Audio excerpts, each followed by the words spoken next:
What's up, Ball State? I'm Jared Matheny, and we are back in Studio B with another episode of Chirp Central, presented by Victory Honda of Muncie. We start this week with women's tennis. They're at home Saturday and Sunday against Findlay and Oakland.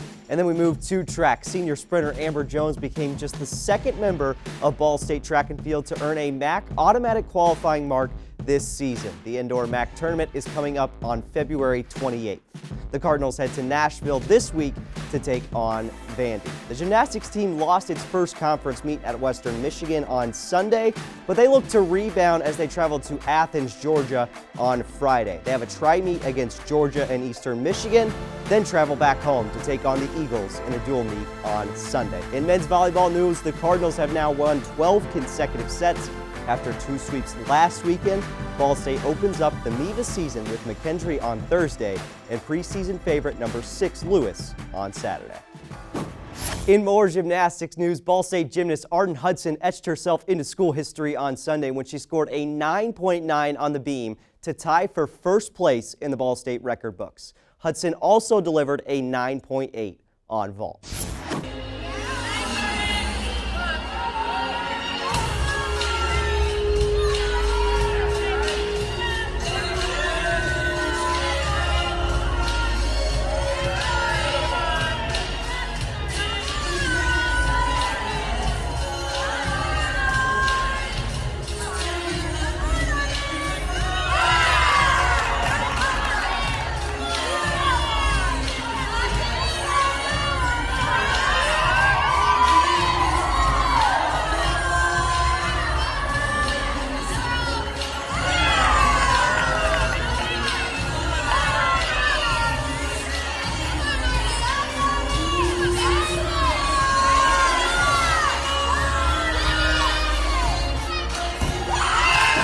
Ball State tennis legend Bill Richards got his 700th victory last week. Let's check in with Coach following his 700th win. It's been an amazing run.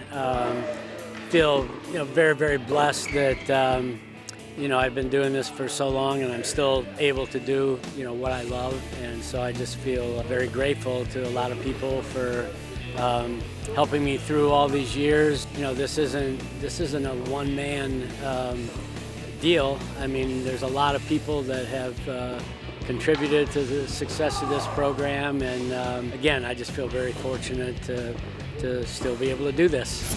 The Ball State baseball team begins its season on Friday in Georgia. The Cardinals are primed for another strong season with preseason All-American John Baker leading the way. This offseason was probably the best offseason we've had here since I've been here. It's definitely we have the mentality of, all right, it's our time. It's been a couple years since Ball State has won a championship, so we've been getting after it. We just can't wait to get this thing rolling. It's going to be a fun year for us. Well, Georgia Southern's pretty good, so it's going to be fun. It's going to be warm, thank God. We're going to go out there and compete like we are. I mean, we're a little bit behind because, we don't get the opportunity to be outside all the time with the cold weather, but I think we're going to be just fine. The Ball State men's basketball team picked up a win on Tuesday at home over NIU 63-59. Ishmael El-Amin had 22 points, including 4 for 6 from downtown, and senior forward Kyle Mallers also chipped in with 12 points. Yeah, we're at a good point, I think. We've had some tough games in the MAC, and honestly, a couple of our losses have come down to that kind of last 4 minutes. And even if they resulted in a loss, we've learned a lot from it. We're going to come into every game competing and doing the right things, doing the little things that it takes to win. And then looking forward to the second half, like with more home games. I think we're all looking forward to that because we've had a good record at home, and it's obviously tough to play on the road in conference, but I think we're all really happy where we're at and hoping to keep it rolling.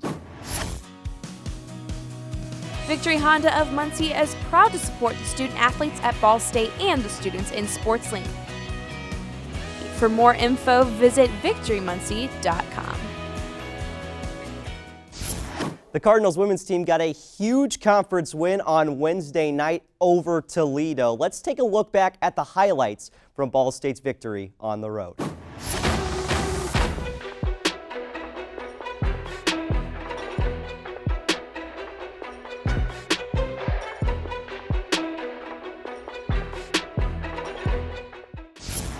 Jasmine, half a second on the clock. Toledo with one more chance to tie it up. What was the mentality on defense at that point?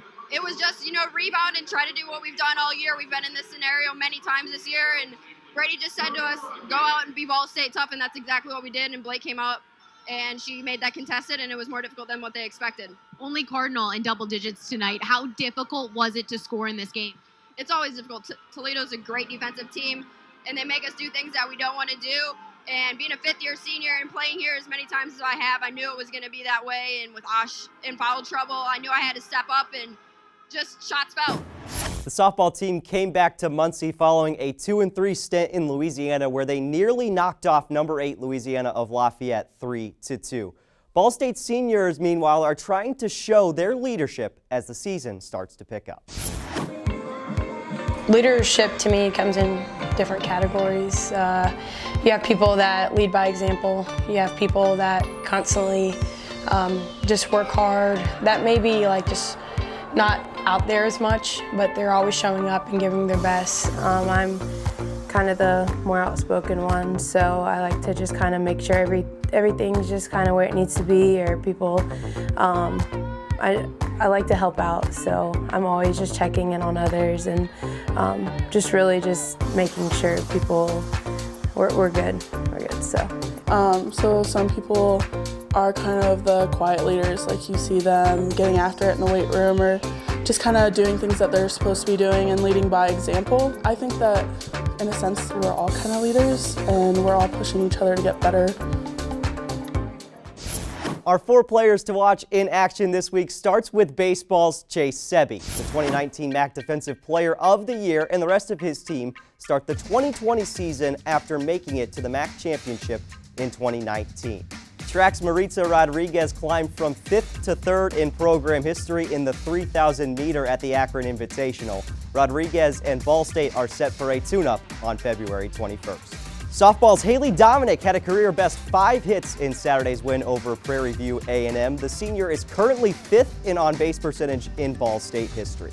In men's volleyball news, Matt Shevs led the way in kills this past Saturday inside of Worthen Arena with 12. The All-MEVA first-team selection is second on the team in kills with 92. That's going to do it for us from Studio B here at Ball State. From all of us at Ball State Sports Link and our friends at Victory Honda, we cannot wait to see you next week. Chirp, chirp.